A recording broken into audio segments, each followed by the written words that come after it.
অনেক স্ত্রী আছে স্বামীর মানুষই মনে করে না।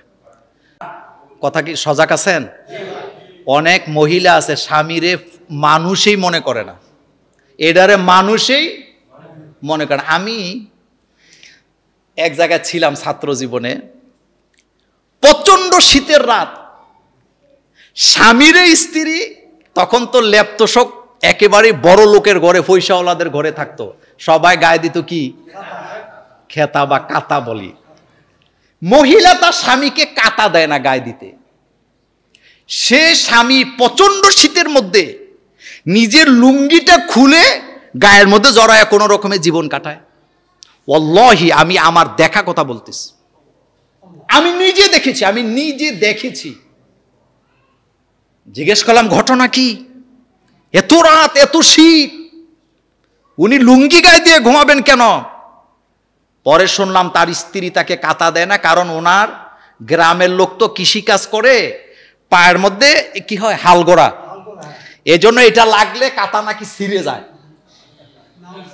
এজন্য স্বামীকে সে কাতা দেয় না, কই তুমি এটা ছিঁড়ে ফেলো। আর হেতেও এমন জায়গায়, মানে ধরা কোন জায়গায় জানি না, বেচারা যে জোর করে না একটা কাতা গাও দিবে এই সুযোগটাও কি নাই। মিয়া সাহেব আপনি হাসেন, এই ধরনের জঘন্য মহিলাও আমাদের সমাজে কি স্বামীটারে স্বামী মনে করে না। কিন্তু আমি বলতে চাই, সে একজন গ্রামের কৃষক, রাখাল, গরু পালে খায়, কিন্তু এইটা তোমার স্বামী, এটার পায়ের মধ্যে যত হালগোড়া থাক, পুরো শরীরে যত রোগ থাক, এই স্বামীর রেজামন্দি ছাড়া, রাজি ছাড়া আল্লাহর জান্নাতে যেতে পারবা না। আমি নরম করে কথা বলতে পারি না, এটা একটা অভ্যাস আছে আমার।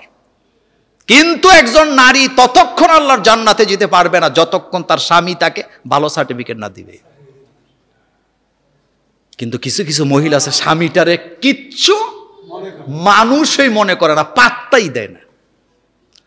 অথচ রাসূলকে বলতেছেন, আন আবি হুরায়রা রাদিয়াল্লাহু তাআলা আনহু ক্বাল ক্বালা রাসূলুল্লাহ সাল্লাল্লাহু আলাইহি ওয়াসাল্লাম লাউ কুনতু আমুরু আহাদান আইয়াসজুদা লি আহাদিন। আল্লাহ রাসূল বলেন, আল্লাহ যদি কাউকে সেজদা করার অনুমতি দিত আল্লাহ ছাড়া, তাহলে আমি মহিলাদেরকে বলতাম তারা যেন তাদের স্বামীদেরকে সেজদা করে। কথা বুঝেন নাই? আমি মহিলাদের, এই কথা বলতেছেন মুহাম্মাদুর, তিনি বলতেছেন আমি মহিলাদেরকে বলতাম তারা যেন তাদের স্বামীকে কি করে, স্বামীর এত দাম। মা বোনদেরকে বলবো, তোমার স্বামীটা রিক্সা চালায়, এটা তোমার স্বামী। তোমার স্বামীটা মাটি কাটে, এটা তোমার স্বামী। তোমার স্বামীটা মেতরের কাজ করে, এটা তোমার স্বামী। তোমার স্বামীটা যে কোনো পেশায় নিযুক্ত আছে, এটা তোমার স্বামী। এটা তোমার সম্মান, এটা তোমার সম্মান, কারণ মহিলাদের সম্মান জড়ায় আছে তার স্বামীর কাছে, অন্য কোথাও সেই সম্মান নেই। তুমি যদি স্বামীর সম্মান না বুঝো, স্বামীর সম্মান বুঝার জন্য ওই মহিলার কাছে যাও যেই মহিলাটা বিধবা হয়ে গেছে, স্বামীটা মরে গেছে। ওই মহিলাকে জিজ্ঞেস করো স্বামীর কত দাম, জিজ্ঞেস করে দেখো, সে বলবে পৃথিবীতে স্বামী ছাড়া একজন নারীর কোনো নিরাপত্তা নাই, এর চেয়ে অসহায় আর কিচ্ছু থাকতে পারে না। স্বামীর মর্যাদা যদি তুমি বুঝতে চাও, তালাকপ্রাপ্তা মহিলাদেরকে জিজ্ঞেস করো তাদের অবস্থা কি, তাদের কাছে জিজ্ঞেস করো যায়া, প্রত্যেকটা তালাকপ্রাপ্তা মহিলা একটাই জবাব দিবে, যতই কষ্ট দেখ আমার স্বামীর কাছে আমি ভালো ছিলাম। স্বামীর মর্ম বুঝে না ততক্ষণ হারায় ফেলে না যতক্ষণ। অথচ রাসূল বলতেছেন আমি তাদেরকে অর্ডার করতাম তারা যেন তাদের স্বামীদেরকে সেজদা দেয়। সুবহানাল্লাহ। এখন শুনেন, স্বামীর আদেশ পালন করা। স্বামীর আদেশ কি? স্বামী বলছে একটু চা করে আনো, কোনো কথা নাই, ডাইরেক্ট চলে যাবেন। স্বামী ডাকছে, আপনি তার কাছে যাবেন, ভালোবাসার গল্প করবেন, তাকে আগলায়া রাখবেন, তার প্রতিটা ব্যাপারে খেয়াল রাখবেন, তার মনের চাহিদাকে মর্যাদা দিবেন, তার মন বোঝার চেষ্টা করবেন, নতুবা আপনি একদিন না একদিন বিপদে পড়বেন। 3 নাম্বার, স্বামীকে কষ্ট দেওয়া যাবে না। কষ্ট কি? ডেলি 100 বার খোঁটা দেয়, ডেলি 100 বার কি দেয়? রাসূল বললেন, আয়েশা নারীদের মধ্যে তোমাদের মধ্যে জাহান্নামী বেশি। মা আয়েশা বলেন, হুজুর কারণটা কি? রাসূল বলেন, তোমরা ম্যাক্সিমাম নারীরা স্বামীর অকৃতজ্ঞ হও, স্বামীর কৃতজ্ঞতা প্রকাশ করো না। দেখবেন আপনি যা দিবেন, যত দিবেন, কথা একটা, আমি দেখি কেন তোমার সংসার করি। চুপ করে আছে, হ্যাঁ কি বলে, আমি দেখিয়া তোমার সংসার করি, আমি দেখিয়া না টিকছি, আমি দেখিয়া না টিকছি, আইনা দেহ না আরেকজন, এটা বলে কি না? বলে। এরপরে স্বামীর সন্তুষ্ট অর্জন করা, অসন্তুষ্ট স্বামীর মনটা বুঝা। স্বামীর মনটা কি, কিছু কিছু মহিলা আছে জামাই বাইরের থেকে আসছে, মেজাজ খারাপ, এখন যাইয়া কানের কাছে ফুডুর ফুডুর, তোমার ভাই এটা করছে, তোমার বোন এটা করছে, তোমার মা এটা করছে, এই রকমের টেন্ডেস্টার, টেন্ডেস্টার চিনেন তো, টেন্ডেস্টার আছে তো, আরেক দিকে তাকায় থাকবেন, শুনবেন না, বুঝেন না তো রিয়েক্ট করেন না, কি করবেন না, রিয়েক্ট বলতে থাকো। আপনার স্ত্রী যদি আপনার কানে কানে আপনার পরিবারের লোকদের বিরুদ্ধে বলতে চায়, আপনি বাধাও দিয়েন না, বলবেন তুমি বলতে থাকো, ডাইন কান তোমার জন্য ফ্রি, বাম কান তোমার জন্য ফ্রি, বলতে থাকো। স্ত্রী যদি ডান কানে বলতে থাকে, ঢুকাইবেন। আল্লাহ তো নাক কান গলাকে এক কইরা বানাইছে, সুবহানাল্লাহ ভাই, যে নাক কান গলা এক কইরা বানাইছে, সুবিধা আছে। এই কান দিয়া শুনবেন বউর কথা, এদিক দিয়া বাইর কইরা দিবেন, এদিক দিয়া শুনলে এদিক দিয়া বাইর কইরা দিবেন। এটা যদি করতে পারেন, আপনি হবেন পৃথিবীর সবচেয়ে সুখী স্বামী। আর কত ওয়াজ করতাম আপনার, আর কেমনি বুঝাইতাম, এদিক দিয়া বলবে, এদিক দিয়া কি করবে, আপনি সুখী। এরপরে আসেন স্বামীর দোষ গোপন রাখা। স্বামীর দোষ কি, আল্লাহর হস্তে। মহিলারা বুঝে না, ভাইয়ের কাছে, বাপের কাছে, বোনের কাছে, ফুফুর কাছে, খালতো ভাইয়ের কাছে, মামতো ভাইয়ের কাছে, বন্ধুর কাছে স্বামীর দোষ কয়। মা গো, তুমি যে এই কাজটা করো, নিজের ইজ্জত নিজে খুয়াইতেছ, নিজের ভাইয়ে নিজে উড়াল দিতেছ। কারণ তোমার স্বামী তোমার কাছে যা যা করে এটা গোপন রাখা, এটা তোমার জন্য সম্মানের। তুমি এটা গোপন রাখাটাই তোমার কর্তব্য, গোপন রাখলেই তোমার সম্মান থাকবে। আর তুমি যাদেরকে বন্ধু মনে করে সব বলতেছ, কেউ আসলে তোমার বন্ধু না, তোমারটা শূন্য মজা লইতেছে। কথা তোমাকে কি নিতেছে? আমি ঘন্টার পর ঘন্টা এগুলার ব্যাখ্যা দিতে পারবো, এগুলা বলার এত সময় তো আমার হাতে কি নাই। এখন আসেন, আপনার স্বামী যখন রেগে যায়, আপনি তখন কি করবেন? বা আপনার স্ত্রী যদি রেগে যায়, কি করবেন? ধৈর্য।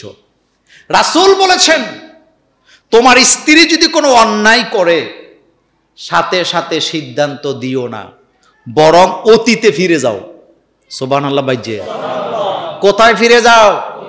আল্লাহ রাসূল বলেছেন, তোমার স্ত্রী যদি কোনো অন্যায় করে ফেলে, সাথে সাথে সিদ্ধান্ত নিও না, অতীতে ফেরত যাও। অতীতে অনেক ভালো কাজ তুমি তার মধ্যে পাবা, অতীতের ভালো কাজ স্মরণ করে আজকের অপরাধ ক্ষমা করে দাও। আবার কোরআনেও আল্লাহ পাক সেম কথা বলেছেন। কোরআনে আল্লাহ পাক বলছেন, তোমার স্ত্রী যদি কোনো ভুল করে বসে, তুমি সাথে সাথে সিদ্ধান্ত নিও না। ওয়াজআলা বাইনাকুম মাওয়াদ্দাতাও ওয়া রাহমা, এটা তো আমার নিদর্শন। তুমি তালাশ করো তার মধ্যে কি কি ভালো গুণ ছিল, ওই গুণের দিকে তাকায় আজকের অপরাধ মাফ করে দাও, তাইলে দেখবা তুমি সুখী হবা। আমার কলিজার ভাইয়েরা, শেখ সাদী রাহিমাহুল্লাহ বিশ্বকবি, নাম শুনছেন? তিনার স্ত্রী ছিলেন মেজাজি লোক। ওনার বাড়িতে মেহমান আসছে, উনি ছিলেন একজন নিরহংকার ইগো মুক্ত মানুষ। তো ওনার স্ত্রী ভাপা পিঠা বানাইছে। ভাপা পিঠা ছিলেন তো, পিঠা খুব মজা হয়েছে। তো বন্ধুদের সামনে নিয়ে পিঠা দিছে, দেওয়ার পরে বন্ধুরা খায়া কয়, দোস্ত তোর ওয়াইফের রান্না তো অনেক মজা। তো শেখ সাদী মুস্কি মুস্কি হাসে। তার কারণ ছিল, আপনারা মিলাই নিবেন, রাগী মহিলাদের রান্না ভালো। কি হয়েছে, কথা কন না যে? ঠিক আছে, রাগী মহিলাদের রান্না ভালো। এখন বন্ধুরা পিঠা মিঠা খাইয়া বলতেছে, দোস্ত পিঠা তো খুব মজা হয়েছে, আর আসেনি। তো শেখ সাদী যাইয়া, আছে তো, আমি আরো নিয়ে আসি। তবে যেটা ছিল এটা ছিল তাদের জন্য, আর নাই আর কি, এরকম হয় না? যাইয়া বলতেছে, দোস্তরা তো বলতেছে অনেক মজা হয়েছে তোমার পিঠা, আর আসেনি। তো মাটির পাতিল হাতে নিয়া জাগা মতো মারছে আর কি, বুঝেন নাই? মানে ওনারে যে মারছে, পাতিলের মানে তলা ভাঙ্গা পাতিল যাইয়া ওনার গলায় আটকাইছে।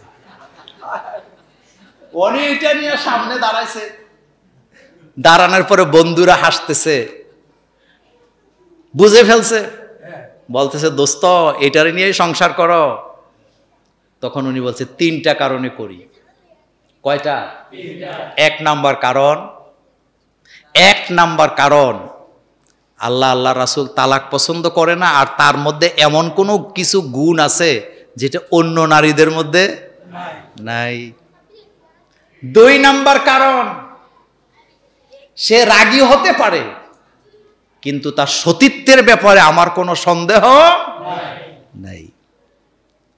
3 নাম্বার কারণ হলো মাঝে মধ্যে একটু রাগলে যা হয় কষ্টটা আমি পাই, সমস্যা নাই, কিন্তু আমি যদি তাকে ছেড়ে দেই আরেক ঘরে গেলে আমার একজন মুসলিম ভাইকে কষ্ট দিবে, এই কথা চিন্তা করে আমি তাকে ছেড়ে দেই না। কি বুঝলেন? কি বুঝলেন? বুঝেন নাই। বুঝলে বউরে ফিরাইতেন না। এত ওয়াজের ফরজ যে মাইল লাগান, ঘুষি লাগান, কথা কন না যে থামেন, এই কাজ করেন না, এই কাজ করেন না।